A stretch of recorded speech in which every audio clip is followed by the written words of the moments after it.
হাজারাত উলামায়ে কেরাম, সম্মানিত সুধীমণ্ডলী, সুপ্রিয় সাংবাদিক বৃন্দ, সম্মানিত উপস্থিতি, পর্দার আড়ালের মা এবং বোনেরা, আসসালামু আলাইকুম ওয়া রাহমাতুল্লাহি ওয়া বারাকাতুহু। আল্লাহ পাক বলেন, হে নবী আপনি বলুন, আল্লাহ এক এবং একক, তার কোনো অংশীদার নাই, তিনি বেনিয়াজ, তিনি কাউকে জন্ম দেন নাই, তাকেও কেউ জন্ম দেয়নি। আকাশ আর জমিনে আল্লাহর সমকক্ষ কেউ নাই, কেউ নাই। তিনি এক এবং একক।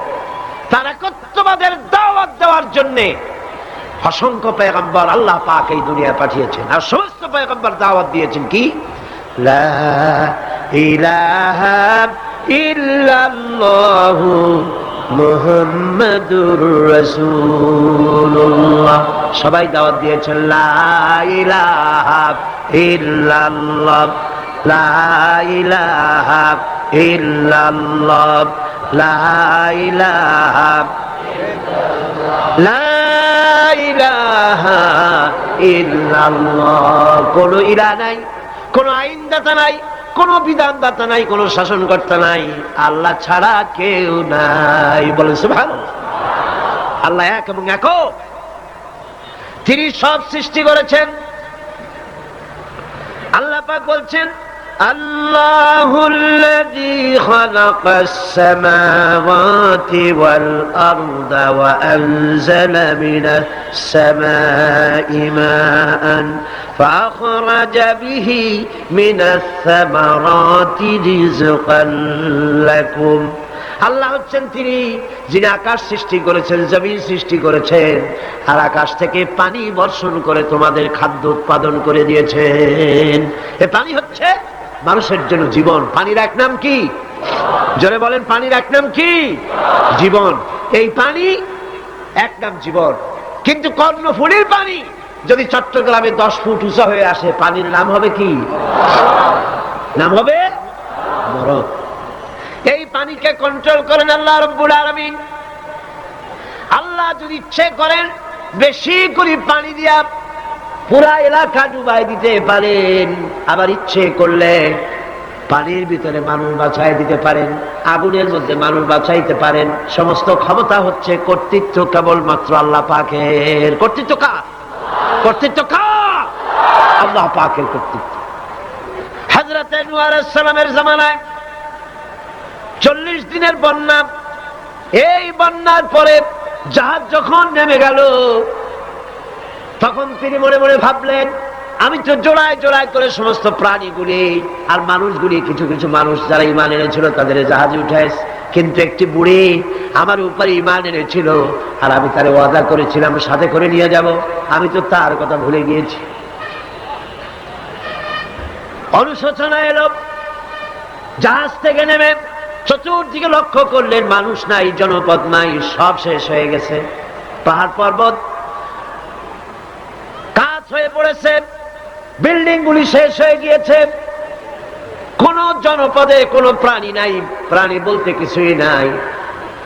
হঠাৎ দূরে দেখলেন একটা কুড়ে ঘরের মতো দেখা যায়। ভাবলেন, এত বড় বন্যার ভিতরে কুড়ে ঘর কেমনে থাকলো? আস্তে করে হেঁটে গেলেন কুড়ে ঘরের কাছে। ভেতরে মানুষ আছে বলে মনে হলো। বাইরের থেকে প্রশ্ন করলেন, ভিতরে কে? জবাব এলো, আমি এই ঘরের মালিক, আমি এক বুড়ি বিধবা এক মহিলা। তখন নেমে গেল। তখন তিনি মনে মনে ভাবলেন, আমি তো জোড়ায় জোড়ায় করে সমস্ত প্রাণীগুলি আর মানুষগুলি, কিছু কিছু মানুষ যারা ঈমান এনেছিল তাদের জাহাজে উঠাইছে, কিন্তু একটি বুড়ি আমার উপরে ঈমান এনেছিল, আর আমি তার ওয়াদা করেছিলাম সাথে করে নিয়ে যাব, আমি তো তার কথা ভুলে গিয়েছি। অনুশোচনা এলো। জাহাজ থেকে নেমে চতুর্দিকে লক্ষ্য করলেন, মানুষ নাই, জনপদ নাই, সব শেষ হয়ে গেছে। পাহাড় পর্বত কাজ হয়ে পড়েছে, বিল্ডিং গুলি শেষ হয়ে গিয়েছে, কোন জনপদে কোনো প্রাণী নাই, প্রাণী বলতে কিছুই নাই। হঠাৎ দূরে দেখলেন একটা কুড়ে ঘরের মতো দেখা যায়। ভাবলেন, এত বড় বন্যার ভিতরে কুড়ে ঘর কেমনে থাকলো? আস্তে করে হেঁটে গেলেন কুড়ে ঘরের কাছে। ভেতরে মানুষ আছে বলে মনে হলো। বাইরের থেকে প্রশ্ন করলেন, ভিতরে কে? জবাব এলো, আমি এই ঘরের মালিক, আমি এক বুড়ি বিধবা এক মহিলা। আপনি কে? তিনি বললেন, আমি হচ্ছি এই জামানার পয়গম্বর হযরত নূহ আলাইহিস সালাম। বুড়ি বলছেন, আমারও ধারণা তাই। আপনি আমাকে ওয়াদা করেছিলেন বন্যা হলে পরে, বন্যার আভাস যখন আপনি পাবেন আমাকে আপনি সাথে করে জাহাজে উঠায় নিয়ে নিবেন। আমার মনে হয় বন্যা কবে হবে সেই খবর দেওয়ার জন্য আপনি এসেছেন। হযরত নূহ আলাইহিস সালাম সিজদায় পড়ে কাঁদতে লাগলেন, বললেন, রব্বুল আলামিন, তোমার কুদরত বোঝার ক্ষমতা আমার নাই। 40 দিন পর্যন্ত পানির ভিতরে মানুষ কেমনে জীবিত রইল? আল্লাহ পাক শোনালেন, নূরে, বিপদ যখন এলো তুমি তোমার উম্মতকে ভুলে যেতে পেরেছো, ভুলে গিয়েছো, কিন্তু আমি রব্বুল আলামিন রহমানুর রহিম, আমি আমার বান্দিরে ভুলি নাই। পানির স্রষ্টা আল্লাহ, পানির ভিতরে তিনি বাঁচাতে পারেন, আবার তিনি আগুনের ভিতরে বাঁচাতে পারেন, সব কিছু করতে পারেন। সমস্ত ক্ষমতা আল্লাহ পাকের। সমস্ত ক্ষমতা কার? আরো জোরে বলেন, কার? আল্লাহ পাক বলেন, এভাবে করে আমি আকাশ সৃষ্টি করেছি, জমিন সৃষ্টি করেছি, বৃষ্টি দিয়েছি, আর চন্দ্র সূর্য তৈরি করেছি, তারপরে আমি তোমাদেরকে নিয়ামত দিয়ে ভরে দিয়েছি। ওয়া ইন তাউদ্দু নি'মাতাল্লাহি লা তুহসুহা। আমার নিয়ামত যদি গণনা করো, গুনে গুনে আমার নিয়ামত শেষ করতে পারবে না। সুবহানাল্লাহ। হাদা খালকুল্লাহি ফাআরুনি মাযা খালাকাল্লাযীনা মিন দুনি। এ হচ্ছে আল্লাহর সৃষ্টি, আর আল্লাহ বাদে অন্যরা কি সৃষ্টি করেছে দেখাও। যদি ক্ষমতা থাকে দেখাও কি সৃষ্টি করেছে অন্যরা। আছে কিছু? আছে কিছু? সমস্ত সৃষ্টির মালিক কে? আরো জোরে বলেন, কে? সব কিছুর স্রষ্টা হচ্ছেন আল্লাহ পাক। ওই আকাশের মালিক কে? চিল্লায় বলেন জোরে সোরে, আকাশের মালিক কে? বাতাসের মালিক কে? চন্দ্র সূর্যের মালিক কে? পৃথিবীর মালিক কে? গোটা সৃষ্টি জগতের মালিক কে? সবকিছুর মালিক যিনি, তিনি বলছেন এগুলি সব আমি সৃষ্টি করেছি। ফারুনি মাযা খালাকাল্লাযীনা মিন দুনি। আমি ছাড়া অন্যরা কে কি তৈরি করেছে দেখাও। আল্লাহ রাব্বুল আলামিন এভাবে করে মানুষের জন্য সব কিছু সৃষ্টি করেছেন। তার খাবারের ব্যবস্থা করেছেন, পড়ার ব্যবস্থা করেছেন, গাছপালা তৈরি করেছেন, পানি তৈরি করেছেন, সব ব্যবস্থা করে দিয়েছেন। এমনকি শীতকালে পিঠা খাবেন, রসের ব্যবস্থাও করে দিয়েছেন। চট্টগ্রামের রস আছে না? কি গাছের রস? খেজুর গাছের রস। এই খেজুর গাছের গোড়া খুঁজতে খুঁজতে 5 মাইল নিচেও যদি চলে যান, খেজুর গাছের মাথায় যেমন রস পাওয়া যায়, খেজুর গাছের 5 মাইল নিচে কি ওরকম এক ফোঁটা পানি পাওয়া যাবে? খেজুর গাছের ভিতরেও কি তেমন পাওয়া যাবে? ঠিক জায়গা মতো কাটলে যেমন রস পাওয়া যাবে, অন্য জায়গায় পাওয়া যাবে না। আবার খেজুর গাছের পাশে একটা নিম গাছ আছে, কিয়ামত পর্যন্ত নিম গাছ গিয়া শোষেন। মিষ্টি লাগবে? কি লাগবে? আল্লাহ রাব্বুল আলামিন,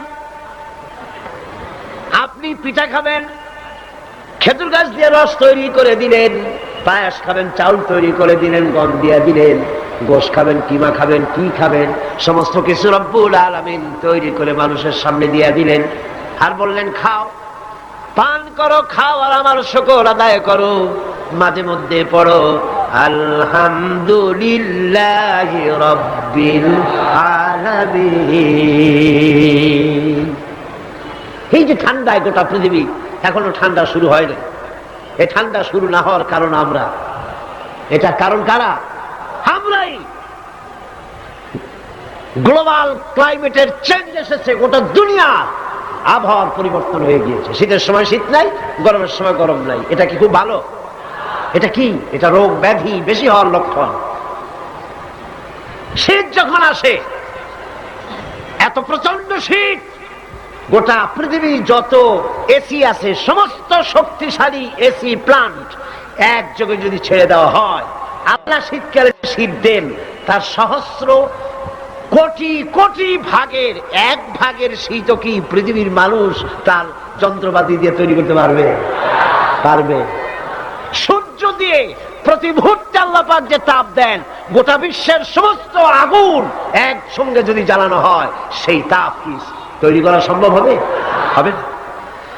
আল্লাহ রাব্বুল আলামিন মানুষের কল্যাণের জন্য মানুষের যা কিছু প্রয়োজন সবকিছু একটা একটা করে এভাবে তৈরি করে মানুষের সামনে সবকিছু দিয়ে দিয়েছেন এবং প্রয়োজন মিটিয়ে দিয়েছেন। যার যা প্রয়োজন তা তিনি মিটিয়ে দিয়েছেন। আমাদের দেশে, আমার দেশের বাঘ, আমার দেশের হরিণ, আমার দেশের কুকুর, তাদের গায়ে তারা যে ধরনের ইউরোপ আমেরিকার শীত প্রধান দেশের পশুগুলি এরকমের না। তার মানে হলো আমার দেশ শীত প্রধান নয়, ছোট্ট ছোট্ট পশম হলে চলে, কিন্তু শীত প্রধান দেশের কুকুরগুলি, বাঘ এবং সিংহ যেগুলি জঙ্গলে থাকে, তাদের গায়ে এমন লম্বা লম্বা পশম দিয়ে আল্লাহ চামড়া বানায় দিয়েছেন, যা দিয়ে তার সম্পূর্ণ শরীরটা ঢেকে যেতেছে। স্থায়ী কম্বলের ব্যবস্থা রব্বুল আলামিন করে দিয়েছেন। কে দিয়েছেন? আল্লাহ পাক দিয়েছেন। এবং সেই চামড়া দিয়ে, সে চামড়া যেন আপনি ব্যবহার করতে পারেন, সেজন্য আল্লাহ পাক আপনার জন্য সুন্দর করে সেই চামড়া দিয়ে কাপড় চোপড় তৈরি করার, জামা ব্যবহার করার সব ব্যবস্থা আল্লাহ করে দিয়েছেন।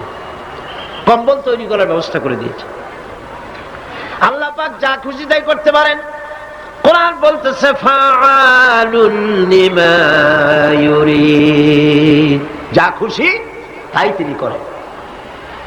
লা ইউসআলু আম্মা ইয়াফআলু ওয়া হুম ইউসআলুন, তিনি যা করেন সেজন্য কারো কাছে তাকে কৈফিয়ত দিতে হয় না, বরং গোটা বিশ্ব আল্লাহর কাছে কৈফিয়ত দিতে বাধ্য। সমস্ত বিশ্ব কৈফিয়ত দিতে কার কাছে বাধ্য? আল্লাহ পাকের কাছে কৈফিয়ত দিতে বাধ্য।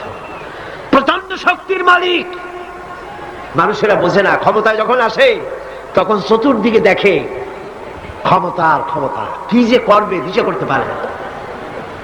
সারা জীবন ক্ষমতায় টিকে থাকার জন্য সর্বাত্মক প্রচেষ্টা চালায়, দেশ যখন পাইছি আর ছাড়বো না, ঠিক কিনা? এই চেষ্টা চালায়। কিন্তু আল্লাহ পাকের মূল ক্ষমতা তো আল্লাহর হাতে। আল্লাহ পাক ক্ষমতা দিয়ে বলেন লিনানজুরাকুম কাইফা তা'মালুন, ক্ষমতা দিয়ে তাকায় থাকি তোমার আমলটা কি হয় তা দেখার জন্য, তুমি করোটা কি সেইটা দেখার জন্য আমি দেখি। লিনানজুরাকুম কাইফা তা'মালুন। মানুষ ক্ষমতা হাতে পায়, অত্যাচারের স্টিম রোলার চালায়, আল্লাহ দেখতে থাকেন। আর আল্লাহ যখন অ্যাকশন নেন, সেই অ্যাকশন থেকে তাকে কেউ বাঁচাইতে পারে না। প্রচন্ড ক্ষমতার মালিক।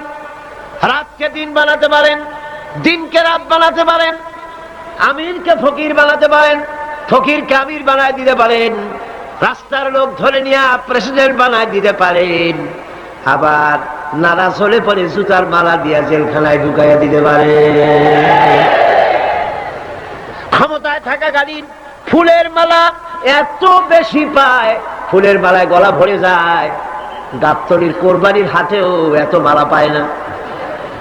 এত মালা গলায় দিয়া আনন্দে ফুর্তিতে মারতে থাকে। আমার বন্ধুগণ মনে রাখেন, ফুলের মালায় আত্মহারা হয়েও না যারা ক্ষমতায় থাকো। এই ফুলের মালা আর ফাঁসির রশি একেবারেই পাশাপাশি। ফুলের মালা থেকে ফুলগুলি ঝরে পড়লেই ওই রশিটাই ফাঁসি হওয়ার জন্য যথেষ্ট, ঠিক কিনা? মানুষ বোঝে না, বোঝে না। আল্লাহ বলেন আমি তাকায় থাকি, দেখি কি করো, তোমার আমলটা কেমন হয়। ক্ষমতার মালিক আল্লাহ, দেওয়ার মালিক আল্লাহ। আর যখন নারাজ হয়ে যান, এক থাপ্পড় মেরে ক্ষমতা ছিনায় নিয়ে যান। পারেন কিনা? পারেন কিনা? ইতিহাস সাক্ষী। কিন্তু ইতিহাসের সবচেয়ে বড় শিক্ষা যে মানুষেরা ইতিহাস থেকে শিক্ষা গ্রহণ করে না। जगत जी लगाने के लिए ये दुनिया नहीं है, जगह जी लगाने के लिए ये दुनिया नहीं है, ये इबरत की जा है तमाशा नहीं है। পৃথিবী খেল তামাশা করার জায়গা না। ইতিহাস থেকে শিক্ষা নাও। পূর্বপুরুষদের দিকে তাকাও। আল্লাহর দ্বীনের কর্মীদের উপরে আঘাত লাগাবার কারণে বংশ শুদ্ধ আল্লাহ সাফ করে দিয়েছেন। দেন নাই? সে আল্লাহ আছে না নাই? চিল্লায় কোন আছে না নাই? সে আল্লাহ পাক আছেন। সে আল্লাহকে ভয় করে। ইত্তাকিল্লাহ, সে আল্লাহকে ভয় করে। আল্লাহ পাক ইচ্ছে করলে ক্ষমতা দিতে পারে, ইচ্ছে করলে ক্ষমতা ছিনাইও নিতে। সে আল্লাহ রাব্বুল আলামিন ক্ষমতা দেওয়ার মালিক, ক্ষমতা ছিনাই নেওয়ার মালিক, হায়াতের মালিক, মওতের মালিক। সবাই বলুন, হায়াতের মালিক কে? মওতের মালিক কে? খাবারের মালিক কে? হাসাবার মালিক কে? কাঁদাবার মালিক কে? সব কিছুর মালিক কে? আল্লাহ রাব্বুল আলামিন। ইন্নাল্লাহা আলা কুল্লি শাইইন কাদির। সব কিছুই উপরে তিনি ক্ষমতাবান, যা খুশি তাই তিনি করেন। এ হচ্ছে আল্লাহর সৃষ্টি। সবকিছু আল্লাহ সৃষ্টি করেছেন। বরং কাফের বেঈমান যারা অস্বীকার করে আল্লাহ রাব্বুল আলামিন, সেই মানুষেরাই বুঝতে পারে না। বরং মানুষ যা কিছু তৈরি করেছে তা সবই আল্লাহর বানানো জিনিস, তার থেকেই করেছে। কথাটা বুঝে আসে না? মানুষ না বুঝেই বিজ্ঞানকে সবকিছুর প্রশংসা বিজ্ঞানের জন্য করে, বিজ্ঞানের জন্যই প্রশংসা অস্থির হয়ে যায়। যেমন ধরুন, রাজশাহী বিশ্ববিদ্যালয়ে আপনার ছেলে পড়ে, 6 মাস টাকা পয়সা পায় না, ধার কর্জ করিয়া তার 6টা মাস চালায়। হঠাৎ করে পিয়ন মানি অর্ডার ফর্ম নিয়ে হাজির, 6,000 টাকা পাঠাইছে বাপে। টাকাগুলি নিয়ে সই করে পিয়নের কদমবুসি করে যে, বাবাজি এতদিন পরে টাকা নিয়ে আসছেন, আপনার প্রতি আল্লাহ রহম করুন। এটা বুদ্ধিমান না বেকুব? বুদ্ধিমান না বেকুব? আরে বেটা, পিয়ন কি তোর বাজান? টাকাকে পাঠিয়েছে, বাবা পাঠিয়েছে, প্রশংসা তার কর। বিজ্ঞানীরা প্লেন বানিয়েছে, বিজ্ঞানীরা গাড়ি বানিয়েছে, বিজ্ঞানীরা কম্পিউটার তৈরি করেছে, প্রশংসা করো সেই আল্লাহ যে আল্লাহ রাব্বুল আলামিন বিজ্ঞানীর মাথায় বুদ্ধি দিয়েছে। প্রশংসা কার? আল্লাহ পাকের প্রশংসা করতে হবে। হায়াতে খালকুল্লাহ, যা কিছু আল্লাহ বলছেন এ সব কিছু আল্লাহর সৃষ্টি। মানুষ কিছুই সৃষ্টি করেনি, শুধু আল্লাহর সৃষ্টি দিয়ে জোড়া তালি দিয়ে বানিয়েছে, ঠিক না? আল্লাহর বানানো জিনিস দিয়ে জোড়া তালি দেওয়া হয়েছে। আল্লাহ পাকের সৃষ্টি তো দূরের কথা, আল্লাহকেই মানতে চায় না। কি বলে? বলে আনসিন ইজ নাথিং। শুনছেন কথা? আনসিন ইজ নাথিং, যা দেখা যায় না তা কিছুই না, মানি না। যার রং নাই, রূপ নাই, ধরা যায় না, ছোঁয়া যায় না, অনুভব করা যায় না, তা মানি না। নাউযুবিল্লাহ। এই কথা দিয়ে তারা আল্লাহরে অস্বীকার করতে চায়। অথচ এই ভদ্রলোকেরা মাধ্যাকর্ষণ না দেখেই বিশ্বাস করে মাধ্যাকর্ষণ আছে, ঠিক কিনা? এই ভদ্রলোকেরা বিদ্যুতের শক্তি দেখেই, বিদ্যুৎ কেউ দেখে? আপনারা দেখতেছেন বিদ্যুৎ? বিদ্যুতের শক্তি দেখে বিদ্যুৎকে বিশ্বাস করে। বাতাসের প্রচন্ডতা দেখে বাতাসকে অনুভব করে, বিশ্বাস করে। অক্সিজেন চোখে দেখে না, ইথানলকে চোখে দেখে না, বিশ্বাস করে। কিন্তু এমনই নাস্তিক, এমনই কপাল পোড়া যে আল্লাহরে দেখা যায় না তাই বিশ্বাস করা যাবে না। এক নাস্তিকের সাথে হযরত ইমাম আবু হানিফা রাহমাতুল্লাহ আলাইহির এক বিতর্ক অনুষ্ঠান হলো। সেই বিতর্ক অনুষ্ঠানে ইমাম আবু হানিফা রাহমাতুল্লাহ আলাইহি পৌঁছতে বেশ দেরি করলেন। নাস্তিক তখন উপস্থিত জনতাকে বলছে, দেখো তোমাদের ইমাম, তোমাদের ইসলামী চিন্তাবিদ যুক্তিতে দুর্বল, সেই জন্য আসতেছে না। বেশ কিছুক্ষণ দেরি করে তিনি উপস্থিত হলেন। নাস্তিক বলল, আগে আপনি বলেন, আপনি ওয়াদা ভঙ্গ করলেন কেন? সময় মতো আসতে পারলেন না কেন? তিনি জবাবে বললেন, দেখো আমি অনেক দূর থেকে এসেছি, এসে দেখি সামনে নদী, এখন পার হবো কেমনে? কোন নৌকার ব্যবস্থা নাই। হঠাৎ দেখলাম কি এক আশ্চর্য কথা, একটা চারা গজায় উঠলো, ফট করে বিরাট গাছ হয়ে গেল। কই থেকে একটা কুড়াল আসলো, গাছটারে কাটিয়ে ভালাই গেল। তারপরে এলো করাত, বানাইলো তক্তা, এরপরে আসলো লোহা, পড়লো হাতুড়ি, হয়ে গেল নৌকা। বাহ কি মজা! এরপর নৌকা নামলো নদীতে, আমি উঠে বসলাম, এই পাড়ি দিয়ে আসলাম, তাই যা একটু দেরি হলো। নাস্তিক কয় যে কি সর্বনাশ, এই লোকের সাথে আমি তর্ক করবে, মাথা তুই স্ক্রু শটটা দিলা, আরে আন্দাজ আন্দাজ একটা গাছ হয়ে গেল ফট করিয়া। তারপরে কুড়াল আসলো, তক্তা হইল, বিনা মিস্ত্রিতে নৌকা হইল, এটা কেমনে সম্ভব? ইমাম সাহেব বলেন আমার বিতর্ক শেষ। বিনা মিস্ত্রিতে যদি তোমার যুক্তি মতে বিনা মিস্ত্রিতে যদি একটা নৌকা না হতে পারে, এই বিশ্ব তৈরি হলো কি করে বিনা মিস্ত্রিতে? ওই বিশাল আকাশ হলো কিভাবে? এই বিরাট চন্দ্র সূর্য হলো কিভাবে? কি করে তোমার এই বডি তৈরি হলো? নাস্তিক চেয়ার থেকে নেমে ইমামের কাদমের উপরে পড়ে গেল, বলে আল্লাহু আকবার, আমি অন্যায় করেছি, আল্লাহ আমাকে মাফ করে দাও।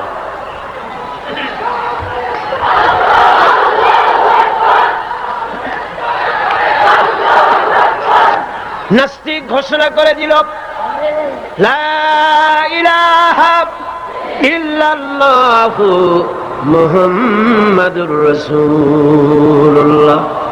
জোরে সরে বলেন লা ইলাহা ইল্লাল্লাহু মুহাম্মাদুর রাসূলুল্লাহ।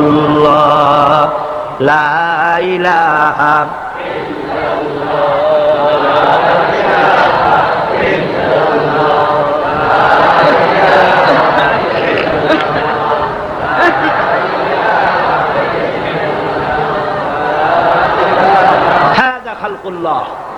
আল্লাহর সৃষ্টি। কার সৃষ্টি বলেন সবাই খুশি হয়ে? কার সৃষ্টি? আল্লাহ ছাড়া কে কি বানাইছে দেখো, সব কে বানিয়েছে? খুশি হইয়া বুক ফুলাইয়া জোরে কোন কে বানিয়েছে? ওই আল্লাহ রাব্বুল আলামিন বলেন দুনিয়ার সব দিক থেকে চোখ ফিরাইয়া এবার নিজের দিকে তাকাও। ওয়াফি আনফুসিকুম ওয়াফি আনফুসিকুম আফালা তুবসিরুন। এমনকি তোমাদের নিজেদের মধ্যেও আমার নিদর্শন আছে, তারা কি তা অনুধাবন করে না? তোমার মধ্যেও আমার নিদর্শন আছে। কার মধ্যে? আমাদের মধ্যে। কোন কার মধ্যে? আমাদের মধ্যে আল্লাহ নিদর্শন আছে। মানুষ যদি তার নিজের দেহের প্রতি লক্ষ্য করে তাহলে সে মহান আল্লাহ পাকের অসংখ্য কুদরত দেখতে পাবে। জোরে লাগো। যেমন একটি শিশু যখন জন্ম হয় তখন তার হাড়ের পরিমাণ হয় 305টি। 305টি। পরে এগুলি একটা দুটো মিশে গিয়ে পরিমাণ দাঁড়ায় 206টি হাড়। 560টি পেশি দিয়ে এই হাড়গুলিকে বেঁধে রাখা হয় এবং মোট গিরার পরিমাণ দাঁড়ায় 100 গিরা। আপনি কি জানেন আপনার আঙ্গুলের মাথা থেকে বাহু পর্যন্ত কয়টা গিরা আছে? গণবেন কখন? কিলাকিলি করি তো কুল পান না। দেখেন না গিরা কতগুলা আঙ্গুলের, এই আঙ্গুলের মধ্যেই কতগুলা গিরা। এখানে গিরা, সেখানে গিরা, এখানে গিরা, এখানে গিরা, এখানে গিরা, বাহুতে গিরা। গিরা যদি একটাও না হতো হাতটা হাত হইতো না। হাত কি হইতো? লাঠি। লাঠি হইতো। ভাত খাওয়া যাইতো না। ভাত খাইতে গেলে মাখানো লাগে কিনা? মাখানো লাগে না? মাখাইবেন কি দিয়ে? হাতগুলা আঙ্গুলে গিরা নাই, সব কাঁটা চামচ। আর কেনুতে গিরা নাই, হাত ক্লোজ হবে না, নিজের মুখে আসবে না। দুই হাতের মাথায় একজন বসবে, একজন আর একজনের খাওয়াবে। তাও আবার খাওয়াইতে গিয়ে মুখের মধ্যে নাকে, নাকের সিধার মধ্যে গিয়ে হাসতেছেন। সুবহানাল্লাহ। ওয়াফি আনফুসিকুম আফালা তুবসিরুন। তোমার ভেতরে আমার নিদর্শন আছে, অনুধাবন করো। মানব শরীর এক আশ্চর্য মেশিন। সুবহানাল্লাহ। আশ্চর্য মেশিন। লক্ষ কোটি সেল এবং নার্ভ সেল দিয়ে জটিল মেশিন পত্রের সমন্বয় এই দেহ তৈরি করা হয়েছে এবং এই শরীরের ভিতরে দুটো মূল্যবান জিনিস আছে। তার একটি হচ্ছে কন্ট্রোল রুম, যাকে বলা হয় ব্রেইন। যেটা কি? ব্রেইন। আরেকটি হচ্ছে জেনারেটর। সেই জেনারেটরটা কি? হার্ট, আপনার হৃৎপিণ্ড। ওয়াফি আনফুসিকুম আফালা তুবসিরুন। লক্ষ্য করো না কেমনে? তোমার শরীরের দিকে তাকাও না। Brain, control room. হার্টের কাজ হচ্ছে রক্তগুলিকে সার্কুলার করা, রক্তগুলিকে পৌঁছে দেওয়া সর্বত্র। যা খাচ্ছেন সমস্ত খাদ্যগুলিকে, রক্ত তৈরি হচ্ছে, হার্টের কাজ হলো এটাকে এইভাবে করে করে পৌঁছে দেওয়া। আর এই রক্তগুলি যদি না পৌঁছায়, শরীরের যে অংশে রক্ত পৌঁছাবে না সে অংশ কি হবে? প্যারালাইজড হবে, অবশ হবে। মাশাআল্লাহ, আপনারা সব ডাক্তার বুঝতে পারতেছেন, কথা বুঝে ফেলতেছেন, আলহামদুলিল্লাহ। রক্ত পৌঁছাবে না, প্যারালাইজড হয়ে যাবে। এই জন্য আল্লাহ কি করেছেন, পায়ের বুড়ো আঙ্গুল থেকে শুরু করে মস্তিষ্কের মাথা পর্যন্ত অসংখ্য নার্ভ, শিরা উপশিরা দিয়ে ভরে দিয়েছেন। কত শিরা, কত উপশিরা। চিকিৎসা বিজ্ঞানীরা বলেছেন মানুষের দেহের ভিতরে যত শিরা এবং উপশিরা আছে সবগুলি যদি বের করে একটার সাথে আর একটা গিরা দেওয়া হয় তাহলে তা এত লম্বা হবে যা দিয়া গোটা পৃথিবী 3 বার ঘোরা যাবে। এই শিরা উপশিরা গুলি যদি ছিঁড়ে ছিঁড়ে শরীর থেকে বের করে করে পাশাপাশি যদি সাজানো হয় তাহলে 3 একর জমিন লাগবে সাজায়া রাখতে। এত শিরা উপশিরা দিয়ে এই পৃথিবী, এই শরীরটাকে আল্লাহ পাক সাজিয়ে দিয়েছেন, গুছিয়ে দিয়েছেন। অসংখ্য শিরা উপশিরা। হার্টের কাজ হলো রক্ত আসতেছে পাঁচ করে করে, এভাবে করে করে রক্ত পৌঁছায় দিচ্ছে হার্ট থেকে, তার মাথা থেকে শুরু করে পা পর্যন্ত। হার্ট প্রতি মিনিটে 10 পাউন্ড রক্ত সঞ্চালন করছে। ব্যায়ামের সময় এর পরিমাণ গিয়ে দাঁড়ায় 30 পাউন্ডে। এবং এক সময় যদি আপনি আহত হন, অনেকগুলি রক্ত যদি বেরিয়ে যায়, অন্তত 2.5 পাউন্ডের মতো রক্ত আপনার শরীরের মধ্যে সব সময় রিজার্ভ থাকে। কে রাখে? কে রাখে? কে রাখে?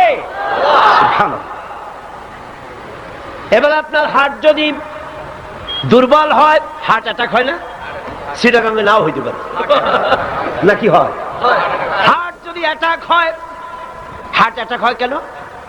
হার্টের যেই জিনিস ভেতর দিয়ে রক্তগুলি প্রবাহিত হয়, আর্টারি যেগুলি, এই আর্টারিগুলি যদি অতিরিক্ত চর্বির কারণে, অনেকে তো খায় জন্মের খাওয়া, ডাইনি বাই তাকায় না, সুবহানাল্লাহ, 4 আঙ্গুল কপাল বাদ দিয়ে সব পেট, খাওয়ার সময় বিসমিল্লাহ কয় না, শেষেও আলহামদুলিল্লাহ কয় না, খায় আর কয় যা মজা হইছে, খা কুলু ওয়া তামাত্তাউ।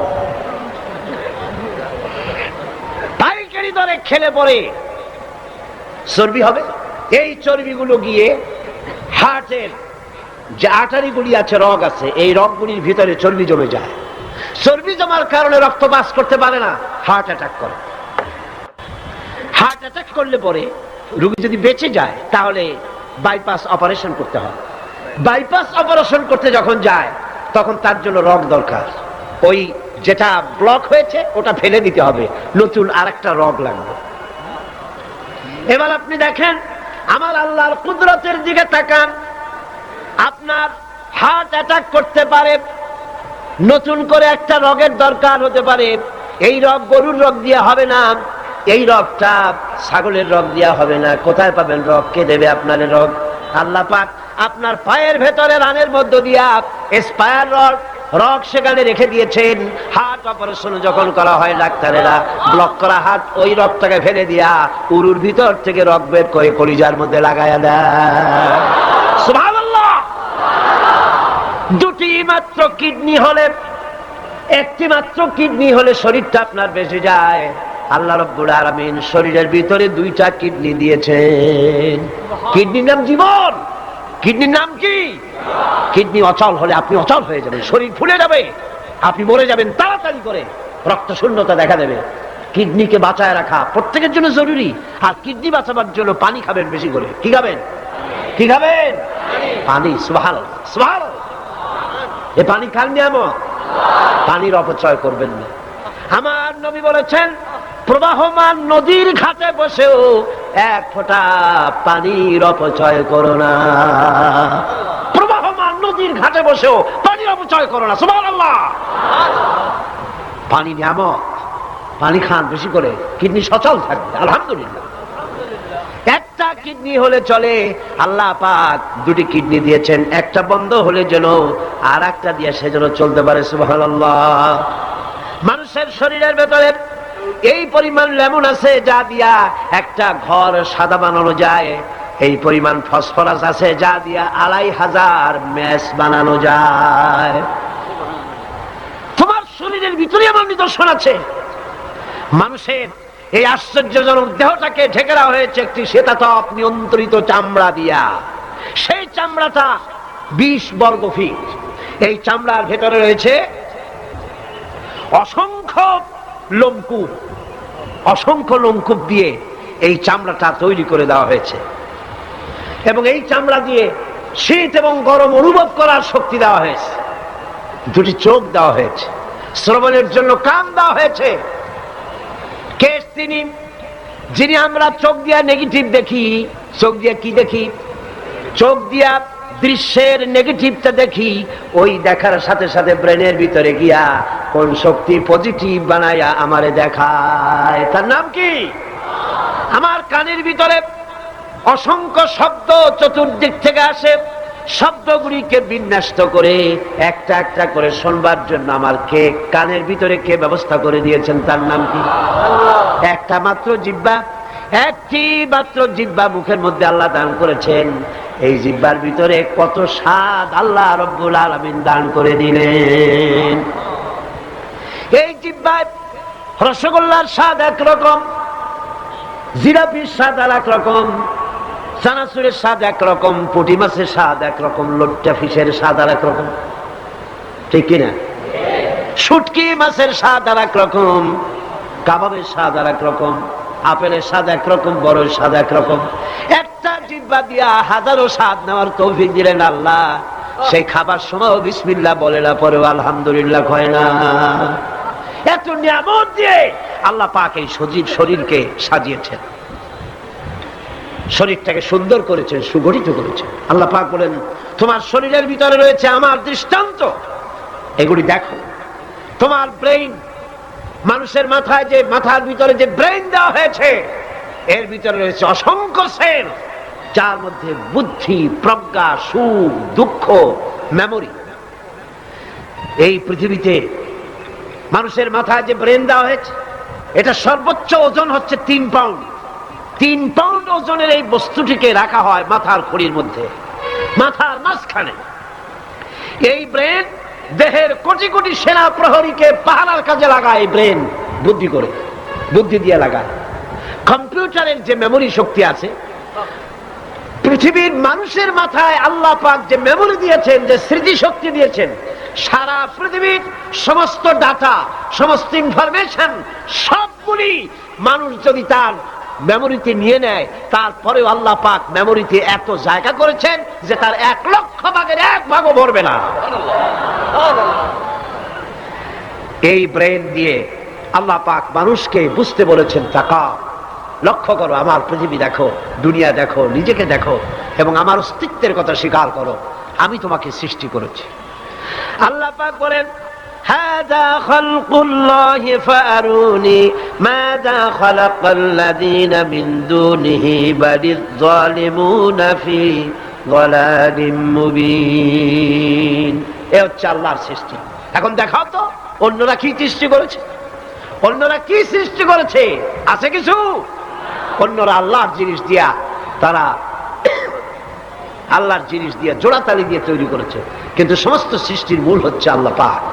আজকে আমাদের সন্তানদেরকে যদি কোরআন থেকে আজকে যে কথাগুলি বললাম, এই কথাগুলি যদি কলেজে বিশ্ববিদ্যালয়ে পড়ানো হতো, আমার ছেলে কি নাস্তিক হতে পারত? বলেন, আমার এই ছেলে কলেজে বিশ্ববিদ্যালয়ে যেসব ছেলেপেলেরা পড়ে, এগুলি কি বোম্বাই থেকে আসছে না মঙ্গল গ্রহ থেকে নাজিল হয়েছে? আমাদের ছেলেপেলে কিনা? এই ছেলে যখন প্রাইমারি স্কুলে পড়তো, তখন রমজান মাসে সেহরি করতে না উঠাইলে সকালবেলায় মা বাপের উপরে অভিমান করে, রাত করে, কান্দাকাটি করে না খাইয়া সারাদিন রোজা রেখেছে, ঠিক না? বলেন আমার এই কথাটা ঠিক কিনা? এই ছেলেটি প্রাইমারি ছেড়ে হাই স্কুলে যখন গিয়েছে, তখনও সে নামাজ পড়তো, আলেম ওলামা দেখলে ভক্তি করত, শ্রদ্ধা করত। যেই না কলেজে ঢুকলো, নামাজ গেল, রোজা গেল, চরিত্র গেল। এরপরে আলেম ওলামা পীর বুজুর্গ দেখলি বলতে থাকে, এরা এই দেশটারে খাইছে। দেশ খাইলো কেমন? আলেম ওলামারা তারা কি দেশে কখনো ক্ষমতায় গেছে? বলেন গেছে? আলেম ওলামা তো জীবনে ক্ষমতাই যায় নাই, তারা দেশ খাইলো কি করে? যারা ক্ষমতা থাকে ওরা খায় না, যারা ক্ষমতায় যায় না ওরা খায় জম্মের খাওয়া। আশ্চর্য কথা। এরাই দেশটারে খাইছে। নামাজ নাই, রোজা নাই, তারপরে বলা শুরু করে আল্লাহ নাই। এরপরে ডু ফুর্তি, নো চিন্তা, জেনা, ব্যভিচার, মদ, জুয়া ইত্যাদিতে লিপ্ত হয়ে গেল। আমার সোনার টুকরা ছেলে যেই না গেল বিশ্ববিদ্যালয়, কয়লার টুকরায় পরিণত হয়ে গেল। ঠিক কিনা? এটা কে করলো? কে করলো? করেছে এক শ্রেণীর শিক্ষক নামের কলঙ্ক, যারা শান্তিনিকেতনের গোলাম, যারা মার্কস এবং লেনিনের গোলাম, মাও সেতুংয়ের গোলাম। এই গোলামেরা দুনিয়ার মানুষকে, আমার সন্তানগুলিকে ধ্বংস করে দিল। আর যদি আমি আলোচনার শুরুতেই বলেছিলাম, যদি কোরআন এবং সুন্নাহ যদি পড়ানো হতো কলেজ বিশ্ববিদ্যালয়ে, তাহলে আমার এই সন্তানগুলি চোর হতো না, ডাকাত হতো না, জিনাকার হতো না, বদমাশ হতো না, খাঁটি মুসলমান হয়ে বেরিয়ে আসতো, যা দেখলে আমাদের চক্ষু ঠান্ডা হয়ে যেত। যেরকম সুবহানাল্লাহ। সেই ধরনের এই কোরআন ভিত্তিক শিক্ষা ব্যবস্থা বাংলাদেশে চালু হোক, তা কি আপনারা চান? যারা বলেন চান, যারা চান দু হাত উঁচু করে দেখান।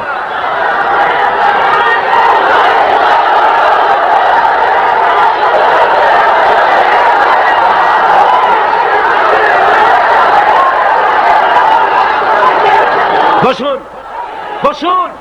হাত তুলতে বলেছি, মাথা তো তুলতে বলিনি। আল্লাহ রাব্বুল আলামিন তিনি কোরআন দিয়েছেন মানুষকে শিখবার জন্য, চরিত্র বানাবার জন্য, দিনদার হওয়ার জন্য।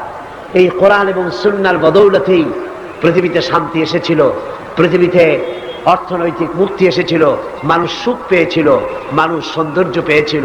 আমরা যদি আবার সুখ শান্তি ফিরে পেতে চাই, আবার আমাদেরকে কোরআন এবং সুন্নাহর শিক্ষার দিকে ফিরে যেতে হবে। এর কোনো বিকল্প আছে? কোনো বিকল্প নাই। সেই কোরআন সুন্নাহর দিকে আমরা কিভাবে যাব, সেই বর্ণনা হবে আগামীকাল ইনশাআল্লাহ। আজ পর্যন্ত এই পৃথিবীতে সত্য, সত্যবাদিতা, সততা, ন্যায়নিষ্ঠা, চরিত্র, ভদ্রতা, ভালোবাসা, পরোপকার, ভালো ভালো গুণাবলী পৃথিবীতে যতটুকুন অবশিষ্ট আছে, তা অবশ্যই মাদ্রাসা শিক্ষার কারণেই আছে। অবশ্যই তা কোরআন এবং হাদিসের শিক্ষার কারণেই আছে। সুতরাং আজ দেশ থেকে অন্যায়, অসত্য এবং সন্ত্রাস, ধর্ষণ, চাঁদাবাজি, মস্তানি, সুদ, ঘুষ যদি বন্ধ করতে হয়, ইসলামী শিক্ষা বাধ্যতামূলক করতে হবে। এর কোনো বিকল্প নাই। ইসলামী শিক্ষার বিরুদ্ধে যারা উঠে পড়ে লেগেছেন, তাদের জানতে হবে, আপনারা এই দেশের জনগণের রিভিনিউ দিয়া, এই দেশের 12 কোটি মুসলমানের রক্তার্জিত পয়সা দিয়ে আপনার বউর পরনের শাড়ি পেঁচানো হয়েছে। এদেশের 12 কোটি মুসলমানের রক্তার্জিত পয়সা দিয়ে আপনার গাড়ির চাকা ঘোরে। আপনার বাড়িতে এসি, টিভি, আপনার বাড়িতে সুখ সৌন্দর্য যা কিছু আছে, এদেশের মুসলমানদের রক্তের বিনিময়টা আছে। সুতরাং ভারতকে খুশি করার জন্য ইসলামী শিক্ষার বিরুদ্ধে যে ষড়যন্ত্র চালু হয়েছে, সেই ষড়যন্ত্রের বিরুদ্ধে সকল জাতিকে, জাতি ধর্ম নির্বিশেষে ঐক্যবদ্ধ হয়ে প্রতিবাদ গড়ে তুলতে হবে, প্রতিরোধ গড়ে তুলতে হবে।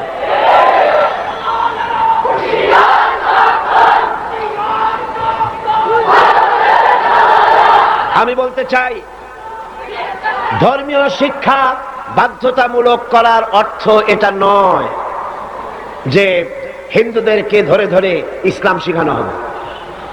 এর অর্থ কি তাই? খ্রিস্টানদেরকে ইসলাম শেখানো হবে, অর্থ কি তাই? না। ধর্মীয় শিক্ষা বাধ্যতামূলক করার অর্থ হলো হিন্দু তার হিন্দু ধর্ম শিখতে বাধ্য, কম্পালসারি।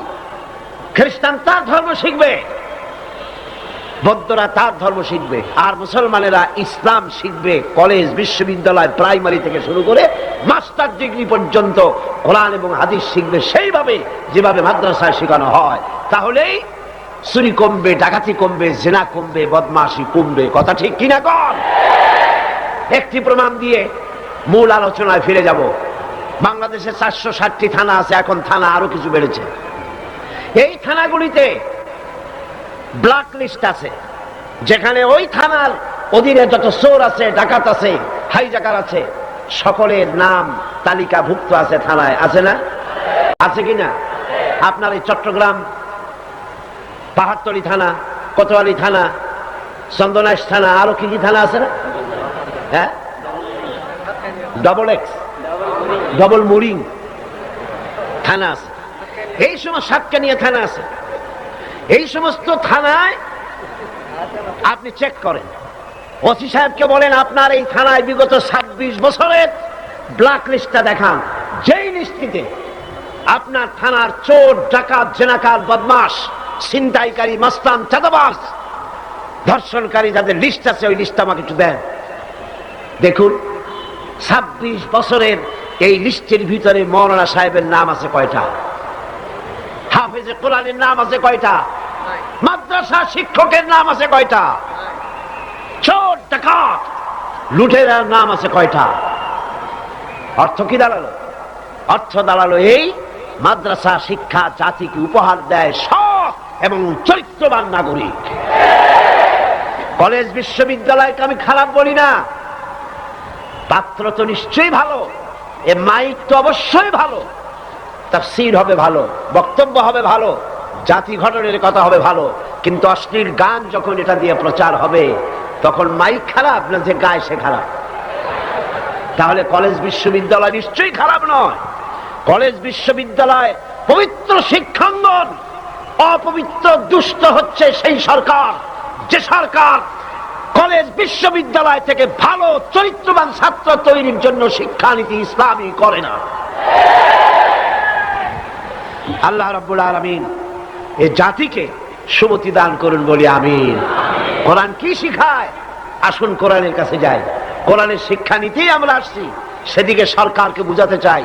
নিশ্চয়ই সরকারের কেরামন কাতিবিনরা এখানে ঘোরাফেরা করতেছেন, আছে না? ভালো করে লিখেন, উল্টা পাল্টা করে লিখবেন না, যেহেতু কলম বুমেরাং হতে সময় লাগে না, সময় লাগে না। যেটা বলি সেটাই লিখেন। সরকারকে জানিয়ে দেন দেশের জনগণ কুদরতে খোদা শিক্ষা কমিশন রিপোর্টকে ধিক্কার দেয়, থুথু নিক্ষেপ করে। এদেশের 12 কোটি জনগণ তারা চায় এই কোরআনের শিক্ষা। কিসের শিক্ষা? কোরআনের শিক্ষা চায়।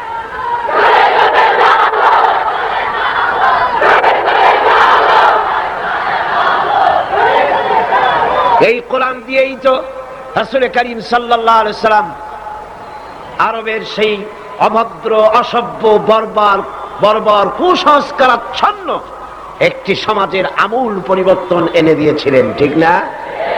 এটা সেই কোরআন। গত 20 বছর ধরে এই মঞ্চে যত কথা আল্লাহ বলেছেন সাক্ষী দেন। আমি কোনদিন বলেছি এটা আমার বাবার কথা? বলেছি? আমরা বাবার কথা বলতে আসি না, বাবার দালালি করতে আসি না। আমরা দালালি করি ঠিকই, আমরা অবশ্যই দালালি করি। সে দালালি পৃথিবীর কোন রাষ্ট্রের নয়, কোন ব্যক্তির নয়। দালালি করি আল্লাহ রাব্বুল আলামিনের, আর করি বিশ্ব নেতা জনাবে মুহাম্মদ রাসূলুল্লাহ সাল্লাল্লাহু আলাইহি ওয়াসাল্লামের।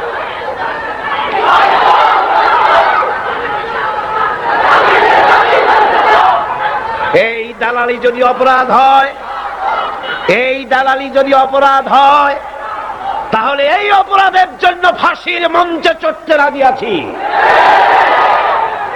আল্লাহর কথা, রাসূলের কথা বলতেই থাকবো ইনশাআল্লাহ। আল্লাহ যেন সে তৌফিক আমাদের দেয়।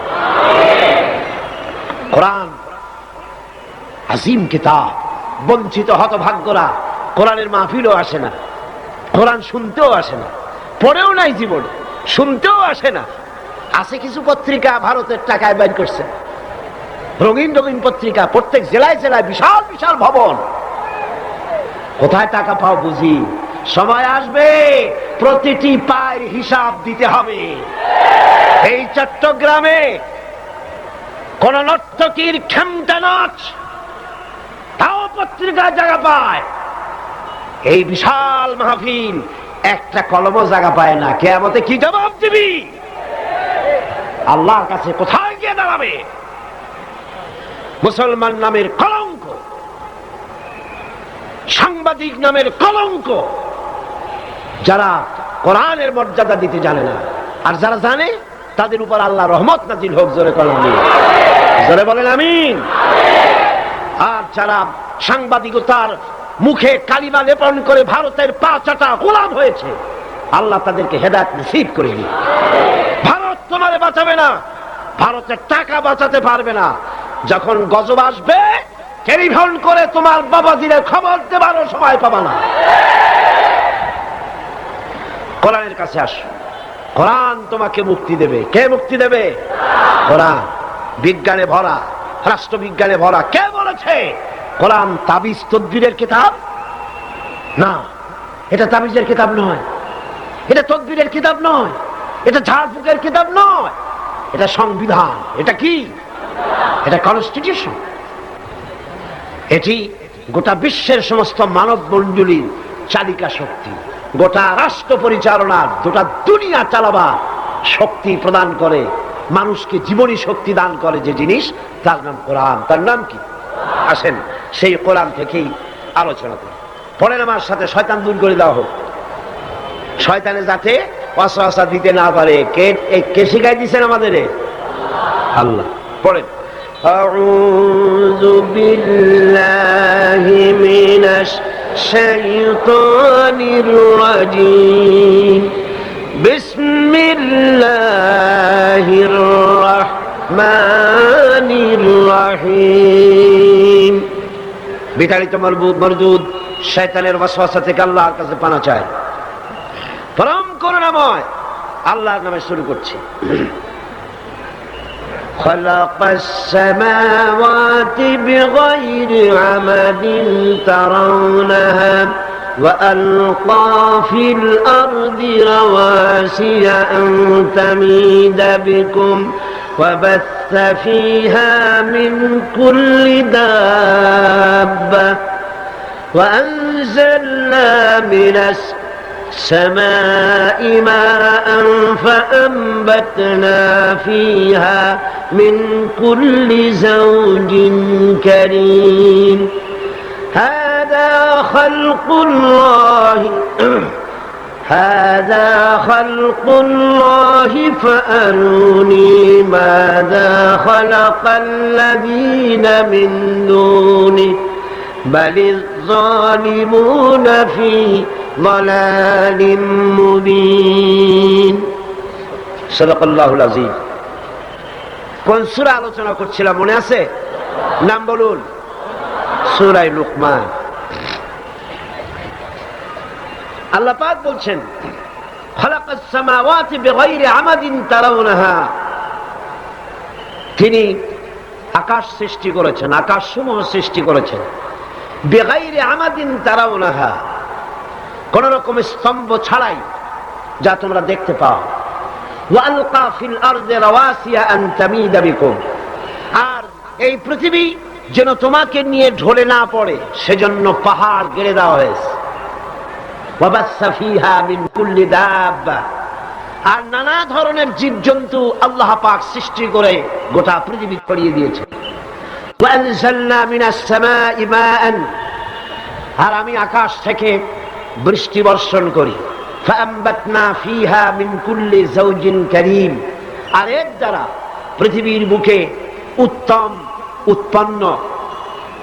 উৎপাদন আমি সৃষ্টি করি। হাযা খালকুল্লাহ, এ হচ্ছে আল্লাহ পাকের সৃষ্টি। ফারুনি মাযা খালাকাল্লাযীনা মিন দুনি, অতঃপর দেখাও অন্যরা কি সৃষ্টি করেছে। এগুলি হচ্ছে আল্লাহর সৃষ্টি, আর এরপরে দেখাও অন্যরা কি সৃষ্টি করেছে। বালিজ যালিমুনা ফি দালালিম মুবিন, অবশ্যই তোমরা অত্যাচারী এবং গোমরাহির ভিতরে, সুস্পষ্ট গোমরাহির ভিতরে লিপ্ত রয়েছে। এ হচ্ছে আয়াতে কারিমার শাব্দিক অর্থ। চলুন এবার আলোচনায় যাওয়া যাক। গতকাল যে পর্যন্ত আলোচনা করেছিলাম ওটি ছিল প্রারম্ভিক প্রস্তাবনা, সূরা লুকমানের প্রারম্ভিক প্রস্তাবনা। এখন আল্লাহ পাক মূল কথায় ফিরে আসতেছেন, যেটা তিনি বুঝাতে চান। তার অর্থ হলো তাওহীদ প্রতিষ্ঠিত করতে চান এবং শিরক থেকে তাওহীদ পন্থীদেরকে বাঁচাতে চান, বিশ্ববাসীকে বাঁচাতে চান। আগেই বলেছি, কোরআন কিন্তু শুধু মুসলমানদের জন্য নয়, হাদা বায়ানুল লিন্নাস, এটা হচ্ছে গোটা পৃথিবীর মানুষের জন্য। কোরআন কাদের জন্য বলেন না? কাদের জন্য? গোটা বিশ্ববাসীর জন্য আল্লাহ পাক কোরআন অবতীর্ণ করেছেন। এবং সেই কোরআনের ভিতরে আল্লাহ পাক তাওহীদের কথা বলছেন, যে দেখো তাওহীদ, দেখো সেটা হচ্ছে খালাকাস সামাওয়াতি বিগাইরি আমাদিন, বিগাইরি আমাদিন, কোন স্তম্ভ ছাড়াই।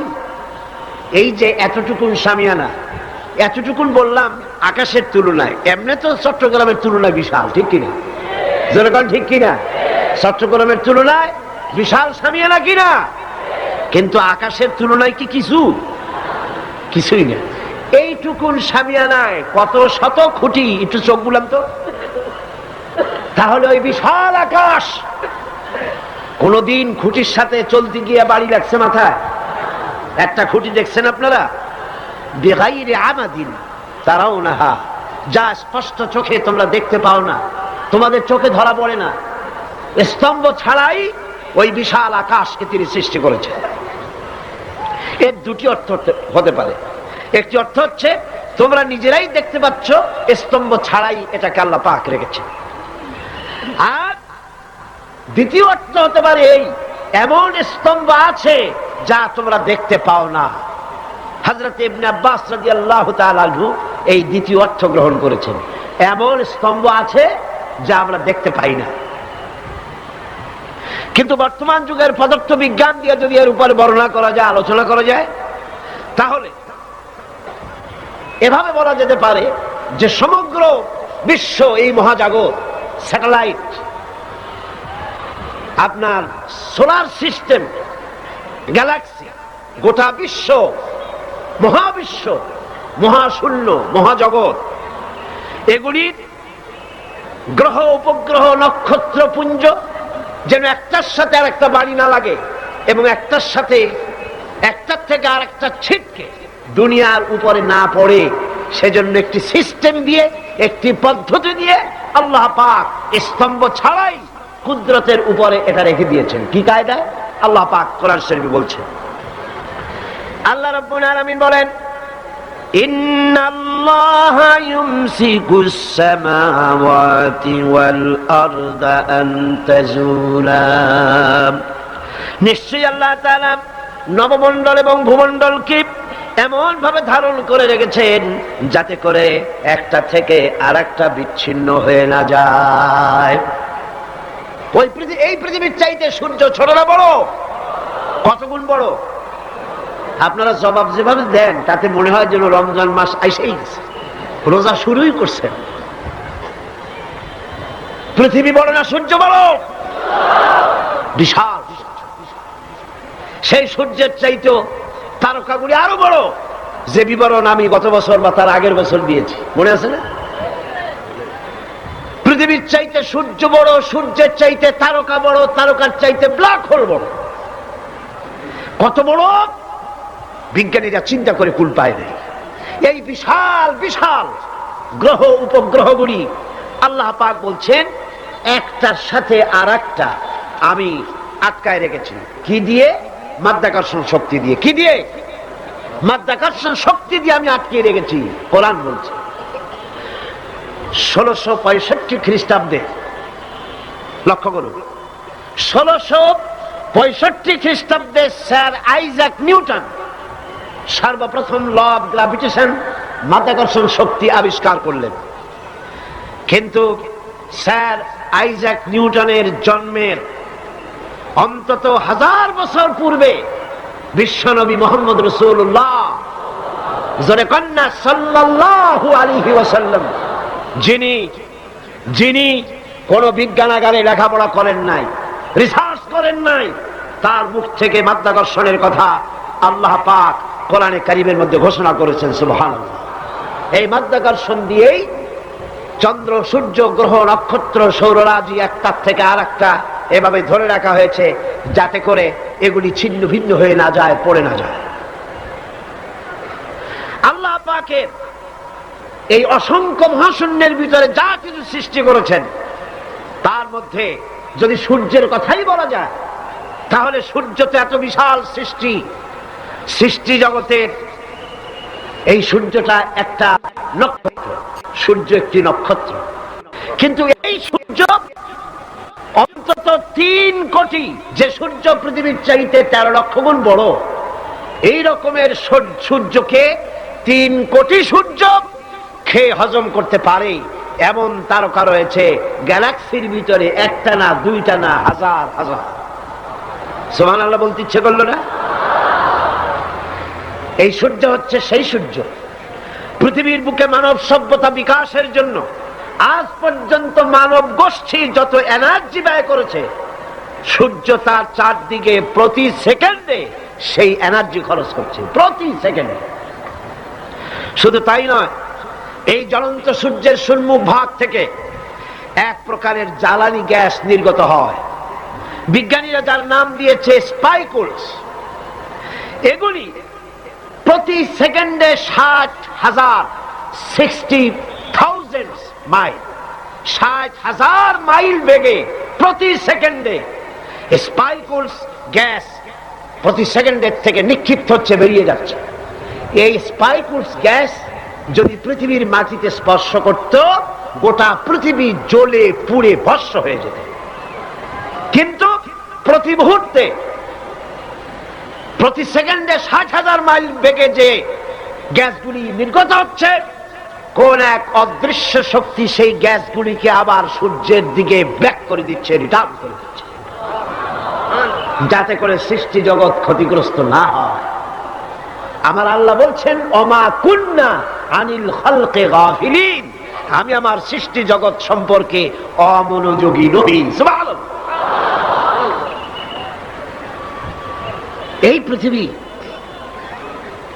এই পৃথিবীতে চন্দ্র এবং সূর্য একটা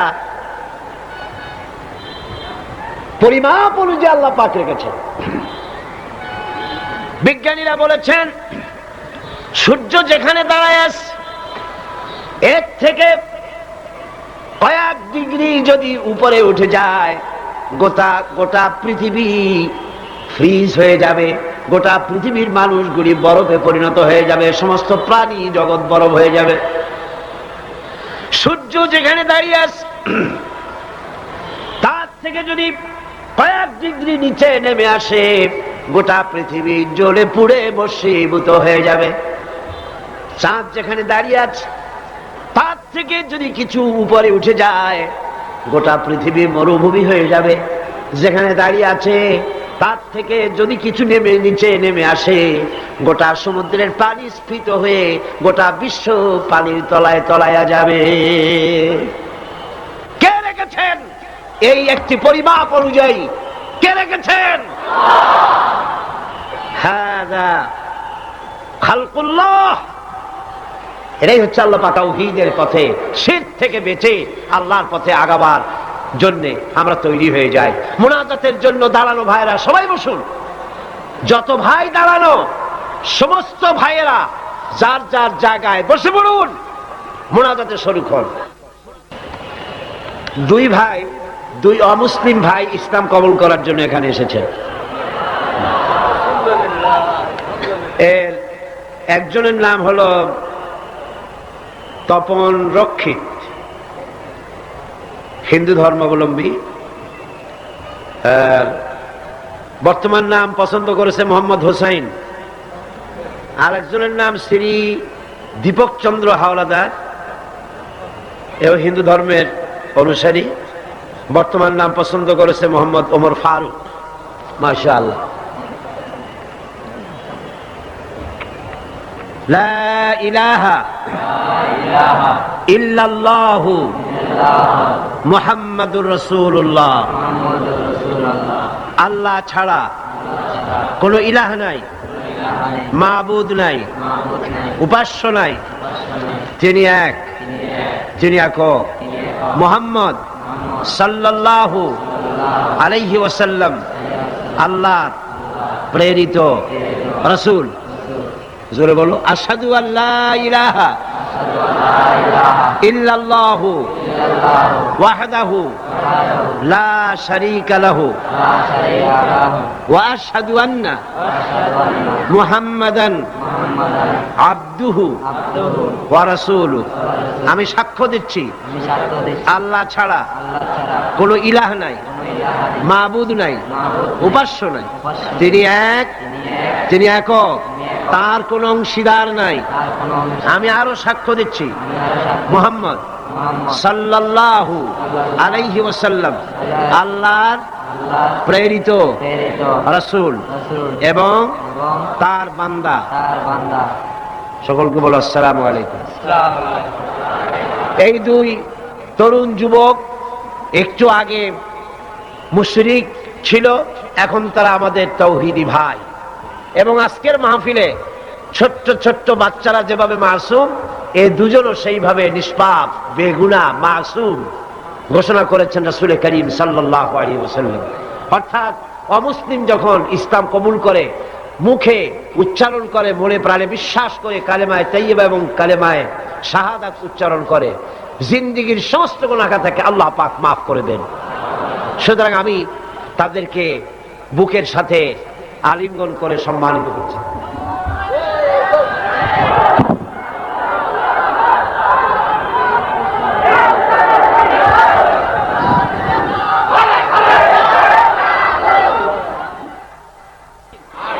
اللهم آمين.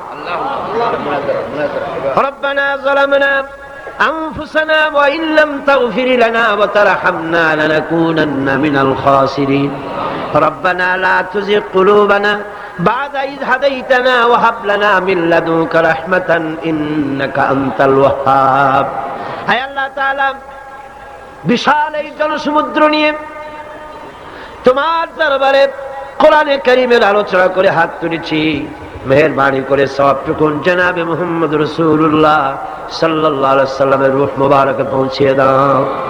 तमाम পৃথিবীর মাটির নিচে যত মুমিন মুমিনাত শুয়ে আছেন তাদের আরওয়ার পরে সওয়াব পৌঁছায় দাও। হে আল্লাহ তাআলা, আমাদের মধ্য থেকে যাদের মা বাপ দুনিয়া থেকে জন্মের মতো বিদায় হয়ে গেছে, কবরগুলিকে জান্নাতের টুকরা বানায়া দাও। রব্বির হামহুমা কামা রব্বায়ানি সগীরা। সবাই পড়েন রব্বির হামহুমা কামা রব্বায়ানি সগীরা। হে আল্লাহ তাআলা, বিশাল এই মাহফিলে কোরআন শোনার জন্য কোরআনের পাগল মুসলমানেরা, অমুসলিমরা দূরদরাজ থেকে, বিভিন্ন জেলা থেকে, আশেপাশের দেশ থেকে কোরআন শোনার জন্য আসে। আল্লাহ তুমি দয়া করে কোরআনের হেদায়েত আমাদের নসিব করে দাও। আমাদের এই দেশটি কোরআনের শাসন দিয়ে পরিচালিত হয়েছে, এই দৃশ্য আমাদের চোখে দেখার তৌফিক দান করে দিও। হে আল্লাহ তাআলা, এই বিশাল মাহফিল পরিচালনা করতে গিয়ে ইসলামী সমাজ কল্যাণ পরিষদ প্রতি বছর হিমশিম খেয়ে যায়। সামান্য একটা মেয়ের বিয়েতে কত টাকা লাগে, লক্ষ লক্ষ টাকা সেখানে খরচ হয়ে যায় ছেলে মেয়ের বিয়েতে। আর এত বড় বিশাল প্যান্ডেল, এত লাইট, এত মাইক, এত প্রচার, এত মাইকিং, এত হ্যান্ডবিল, এত পোস্টার, এত মেহমান। আয় আল্লাহ তাআলা, এত ভলেন্টিয়ার, কত বেশি খরচ হতেছে। আল্লাহ তোমার বান্দাদেরকে বোঝার তৌফিক দিয়ে দাও। তোমার দিনদার, ইমানদার, মালদার সমস্ত মানুষদেরকে এই বিশাল মাহফিলে আর্থিক দিক থেকে সহযোগিতা করার তৌফিক দান করে দাও রব্বুল আলামিন। 5 দিন মাহফিলের 2 দিন চলে গেল, আর 3 দিন আমাদের সামনে। তোমার কুদরতের আপন কুদরতি নিজাম দিয়া বাকি 3 দিন আল্লাহ তুমি চালাইয়া দিও। এই মাহফিল যেন ঋণগ্রস্ত হয় না, আল্লাহ ঋণ পরিশোধের তৌফিক দান করে দিও রব্বুল আলামিন। সকলকে হেদায়েত নসিব করে দিও। হে আল্লাহ তাআলা, আমাদের জীবনের রোগ ব্যাধি মাফ করে দিও। আমাদের আশা আকাঙ্ক্ষা জীবনের নেক বাসনা পুরা করে দিও। মা বোনেরা কষ্ট করে আসেন, হে আল্লাহ মা বোনদের উপরে তোমার খাস রহমত নাজিল করো। আগামী বৃহস্পতিবার মা বোনদের জন্য আলাদা ভাবে সকাল বেলায় যে আয়োজন করা হবে, হে আল্লাহ সেখানে চিটাগংবাসী সমস্ত মহিলাদেরকে আসার তৌফিক দান করে দিও। তাদের জন্য আলাদা ভাবে কোরআনের কথা, হাদিসের কথা তাদের শোনাবার তৌফিক দান করে দিও রব্বুল আলামিন। এই মাহফিল কিয়ামত পর্যন্ত আল্লাহ তুমি কবুল করো। এই মাঠ যারা দিলেন হে আল্লাহ, প্যারেড ময়দান, রজবালি ময়দান যারা ছেড়ে দিল, আল্লাহ তুমি তাদেরকে জান্নাতের ময়দান ছেড়ে দিও রব্বুল আলামিন। কোরআনের কথা আজকে বললাম, কোরআনের শিক্ষার কথা বললাম।